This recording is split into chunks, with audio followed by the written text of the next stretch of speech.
સવારમાં ઉઠતા આપણને જેની સૌથી પહેલા યાદ આવે એ ચાના દીવાના તમને ભારતમાં બધે જ જોવા મળશે. પણ તમને ક્યારે વિચાર આવ્યો છે કે ચામાંથી ચા કેવી રીતના બને છે? મારો મતલબ એમ છે કે ચા માટે વપરાતી ભૂકી કેવી રીતના બને છે. જો તમને પણ નથી ખબર તો ચાલો આજના વિડીયોમાં તમને ચા વિશે જણાવું.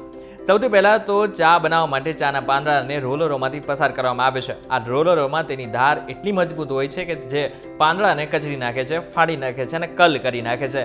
હવે આ રોલરોમાં આ જે પાંદડા નાખવામાં આવ્યા છે એ ગોળીઓમાં ફેરવાઈ જાય છે, જે મજબૂત સ્વાદ પણ ધરાવતા હોય છે.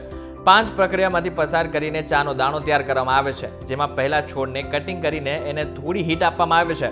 2 કલાકના સમયના હીટ બાદ તેનો ભૂકો થઈ જશે, એટલે તેને પાથરી દેવામાં આવે છે.